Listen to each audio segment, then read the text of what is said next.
So, herzlich willkommen bei Face Noir. Wieder mal ein Point-and-Click-Spiel. Uns erwartet ein spannender Kriminalfall. Ich hab's bis jetzt noch nicht gespielt. Und wir spielen das jetzt zusammen und damit starten wir jetzt auch.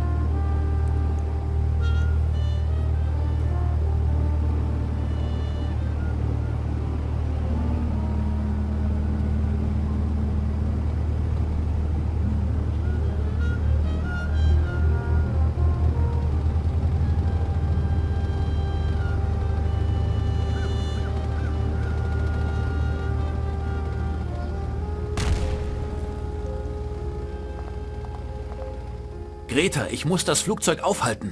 Was hast du vor? Das weiß ich noch nicht. Hol schon mal das Auto. Ich hab's nahe der Einfahrt in den Büschen versteckt. Die Schlüssel liegen auf dem Armaturenbrett. Okay. Lass den Motor laufen. Wir müssen hier sofort weg, wenn ich das Mädchen habe. Jack. Ja? Sei vorsichtig. Für Vorsicht haben wir keine Zeit. Nicht dieses Mal. Greta, geh jetzt.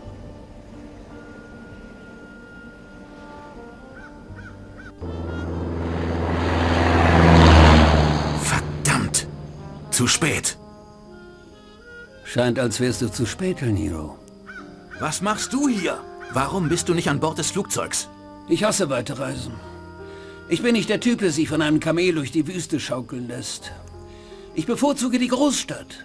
Außerdem wäre ich mitgeflogen, dann hätte ich die Sache mit dir nicht mehr zu Ende bringen können. Du hast mich vor den Augen der Organisation zum Trottel gemacht und dafür wirst du bezahlen. Und was willst du tun? Mich umlegen? Ich kann an deinen Augen erkennen, dass du noch nie jemanden getötet hast. So einer bist du nicht. Du hast doch sicher immer deine Handlanger losgeschickt, um die Drecksarbeit zu erledigen. Du hast recht. Ich habe noch nie selbst getötet. Doch ich habe den Tod vieler Männer und auch Frauen befohlen. Wie mutig. Aber du weißt ja, es gibt für alles ein erstes Mal. Das ist eben unsere Bestimmung, Del Niro.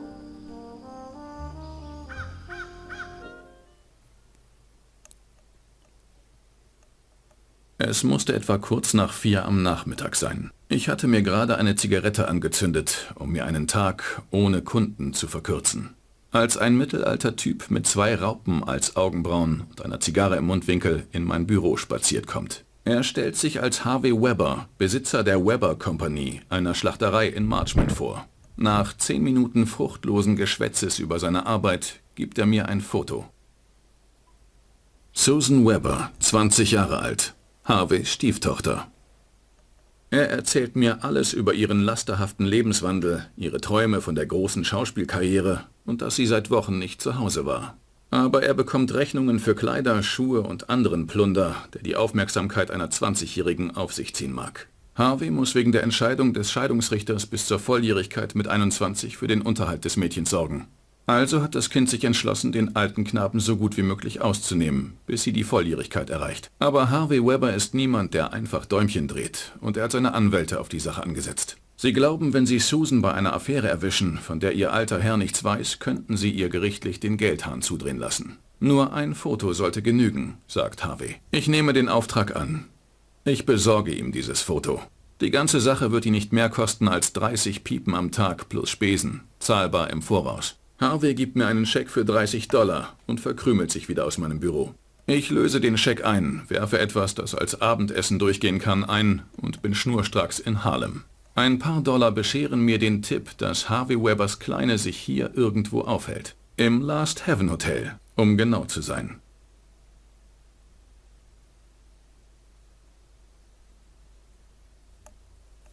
Nach meinen Informationen wurde vor ein paar Tagen hier in Harlem eine Blondine gesehen, die auffällig viel Geld ausgegeben hat. Wenn man mit Geld um sich wirft und Unmengen von Kleidung und Schmuck kauft, dann fällt man in diesem Teil der Stadt schnell auf. Ich weiß sogar, dass das Mädchen zuletzt gesehen wurde, als sie ins Last Heaven Hotel ging. Ich höre mich besser mal um. So, da sind wir jetzt als Jack Maria Del Nero. Wir sind privater Ermittler Ein Haufen Müll, mehr nicht. und müssen jetzt die Susan Weber suchen. Das ist mein Wagen, mein wertvollster Besitz neben meiner Ermittlerlizenz.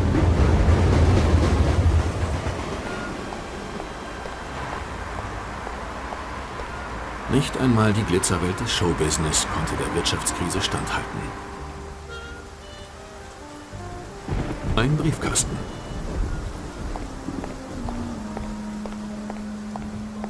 Das zweite Leben der Miss Grey. Ein Film von Howard Paul mit Vivien Leigh in der Hauptrolle. Vivien Leigh. Das ist derselbe Name, den Harvey Weber mir gegeben hat. Er sagte, dass seine Tochter diese Schauspielerin unheimlich verehrt. Gut, ich schätze mal, dass jetzt heraus irgendwie nichts sein wird. Also gehen wir mal in das Hotel.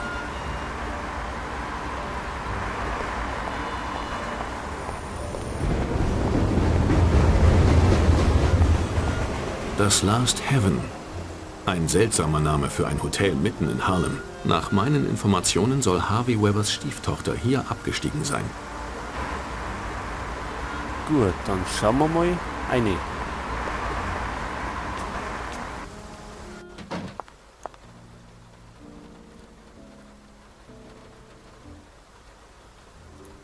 Hier hängen überall Bilder von schwarzen Musikern. Jazzmusiker wahrscheinlich. Gut, da haben wir dir. Das ist die Portierloge.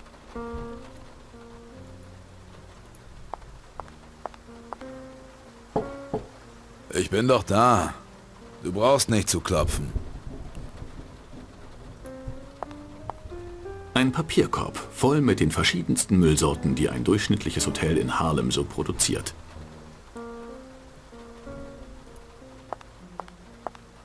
In dieser Schüssel liegen Bonbons. Bonbons. Kümmert uns da vielleicht was mitnehmen? Die liegen da schon seit Jahren. An ihrer Stelle würde ich die nicht essen. Ich riskier's. Ich habe meinem Magen schon Schlimmeres angetan. Ich werde sie erstmal aufbewahren. Ich will keinen Brechdurchfall riskieren. Oh, okay, das Menü war jetzt ziemlich schön zum Anschauen.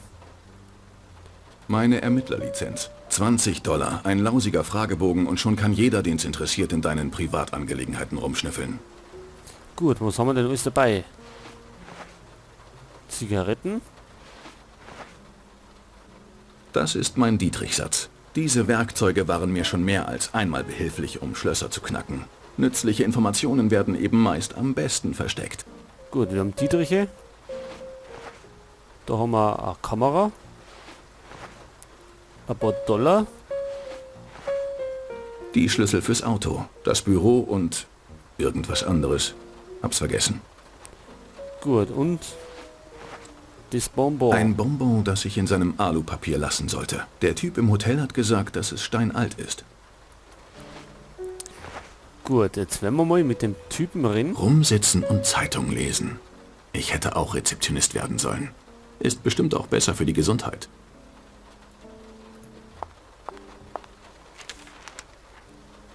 Hallo, gehört Ihnen dieser Laden? Das kommt drauf an, wer das wissen will. Ich bin ein Freund einer Ihrer Gäste. Der letzte Freund meiner Gäste hat ein ganzes Zimmer verwüstet. Ging wohl um eine Affäre. Du musst Verständnis dafür haben, dass ich lieber Vorsicht walten lasse. Gut, wir sind privater Ermittler. Ich bin privater Ermittler. Ein privater Ermittler? Scheint, als hätte sich jemand Ärger eingehandelt. Mehr oder weniger. Es geht um ein Mädchen. Ein Mädchen, sagst du. Davon gibt es hier viele. Und für ein paar Dollar kann man eine Nacht mit ihnen verbringen, an die man sich noch in Jahren erinnert. Sie ist keine Prostituierte. Susan Weber. Weiß, mittelgroß, blond, 20 Jahre alt. Und hübsch genug, um sich selbst in Schwierigkeiten zu bringen. Haben Sie sie gesehen? Es tut mir leid, aber solche Informationen kann ich nicht einfach an jeden herausgeben, der hier vorbeikommt. Viele Menschen kommen hierher, gerade damit sie niemand findet und sie stört. Und ich versuche diesem Wunsch meiner Gäste, so gut es geht, Folge zu leisten. Gut, wie kämen wir an die Informationen? Na los, machen Sie keine Zicken. Wo ist Miss Webber? Tut mir leid, aber mit solchen Manieren wirst du nicht zum Ziel kommen. Netter Einfall, das Hotel Last Heaven zu nennen. Mit Fantasie oder Einfühlsamkeit habe ich nichts am Hut. Zumindest heute. Das Hotel gehörte meinem Bruder, Louis Fitzgerald Heaven. Wir waren 9 Brüder und er war der Jüngste. Darum nannte man ihn Last Heaven. Als er das Hotel kaufte, wusste er, welchen Namen es haben sollte. Damals fiel der Schuppen fast in sich zusammen. Aber Louis war sich sicher, dass er es in ein anständiges Hotel verwandeln konnte. Und das tat er auch. Warum leiten Sie jetzt das Hotel? Mein Bruder kann sich nicht mehr darum kümmern. Im Oktober 1926 weigerte sich so ein Redneck, der den Zeiten der Sklaverei nachtrauerte, die Miete für die letzten 3 Tage zu bezahlen. Er sagte, dass er einem Neger keine Miete bezahlen würde. Als mein Bruder ihm mit der Polizei drohte, zog der Kerl eine Pistole und drückte ab. Er hat ihm in den Bauch geschossen. Mein Bruder starb fast auf der Stelle. Obwohl er klein war, ließ er sich von niemandem rumschubsen. Wir alle liebten ihn dafür. Aber letztendlich hat es ihn das Leben gekostet. Das Hotel blieb jahrelang geschlossen. Ich habe es dann 5 Jahre später wieder geöffnet. Aber ohne meinen Bruder ist es hier nicht dasselbe. Hat die Polizei den Mörder gefunden? Die Antwort kannst du dir doch denken. Eines Tages wird es mutige Männer geben, die die Welt verändern. Und dann wird die Zeit des Hasses zwischen Weißen und Schwarzen vorüber sein. Heutzutage werden hier in New York Straßen nach solchen mutigen Männern benannt. Das heißt in der Regel, dass sie für ihre Ideale sterben mussten. Ach, vergessen Sie es. Wie du willst. Gut, Ich denke, der Job hier wirft nicht viel ab. Ich denke, mit etwas mehr Unterstützung würde er mir mehr erzählen. gut, die Information haben wir nicht gekriegt. Einfach auf über manche immer. Hey, du. Wo willst du hin? Da geht es zu den Gästezimmern. Aber du bist keiner meiner Gäste, wenn ich mich nicht irre. Ich suche nach einer Frau. Wer tut das nicht in diesen traurigen Zeiten? Gut, dann müssen wir überzeugen. Und die Zunge am besten mit Geld. $10 sollten reichen, um an ein paar Informationen zu kommen. Vielleicht ändern Sie Ihre Meinung, wenn Sie das hier sehen. Du willst die Information kaufen? Das muss ja richtig wichtig sein, das Mädel, das du da suchst. Wichtig genug, um jemanden zu veranlassen, jemanden wie mich zu engagieren. Weißt du, in letzter Zeit sind viele Leute wie du hier vorbeigekommen. Sie stellen Fragen und suchen nach Leuten. Früher galt dieses Hotel als das Beste in Harlem. Jetzt ist es ein Unterschlupf für Kriminelle, leichte Mädchen und Menschen, die vor irgendwas davonlaufen. Die Wirtschaftskrise brauchte nur ein paar Jahre, um New York in einen Sumpf des Verbrechens zu verwandeln. Wo soll das nur noch hinführen? Wo es immer hingeführt hat. Nirgendwohin. Man hat immer ein Ziel. Gut oder böse. Man folgt immer einer Richtung. Der Tag, an dem New York ganz und gar bis ins Mark verdorben ist, wird der Tag sein, an dem der Herrgott selbst herabfährt, um uns zu vernichten. Da würde ich nicht draufsetzen. Ich kenne da ein paar Leute in dieser Stadt, die würden ihren Herrgott schneller bestechen, als Sie Amen sagen können. Sohn, mir scheint es, als seist du vom rechten Glauben abgefallen. Ich glaube an guten Whisky und an alles, was sich an einem Tag erklären lässt. Ohne Glauben kann man in dieser Stadt nicht überleben. Jeder braucht etwas, an das er glauben kann. Wahrscheinlich habe ich nichts, an das sich zu glauben lohnt. Sei es drum, beenden wir die Sonntagsschule und reden wir über das Mädchen. Wo ist sie? Du sagtest, ihr Name sei Susan Weber? Susan Weber. Mit Doppel-B. Susan Weber. Du hast mir das Geld für die Informationen gegeben. Aber wer sagt, dass ich welche habe? Verflucht. Sie müssen doch ein Gästebuch haben. Wie ich schon sagte, ist dieses Hotel ein Ort, an dem arme Teufel Zuflucht suchen.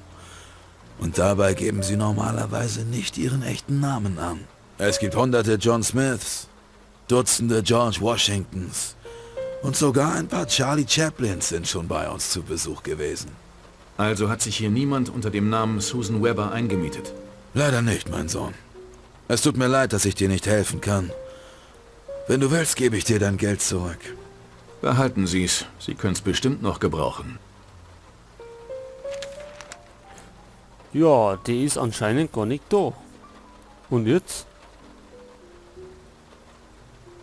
Gehen wir wieder.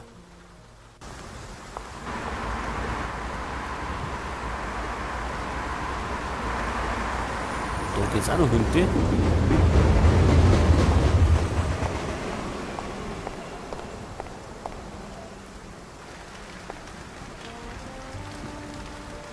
Ein Tor. Der einfachste Weg, um die Penner von den Müllcontainern hier in der Sackgasse fernzuhalten. Kriegen wir das auf. Es ist geschlossen. Aber wir haben Dietriche.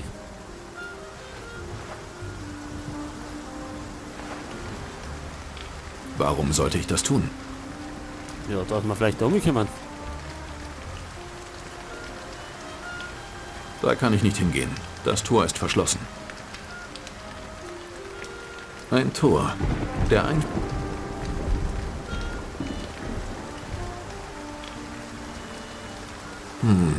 Die Leiter könnte mir weiterhelfen. Da steht ein Müllcontainer. Ein Tor. Der einfachste... Es ist geschlossen.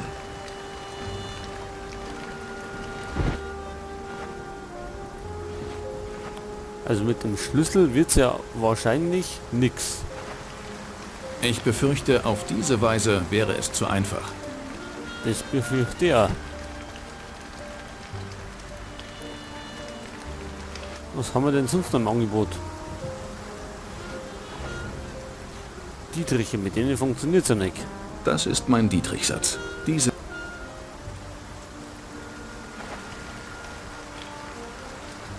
Warum sollte ich das tun?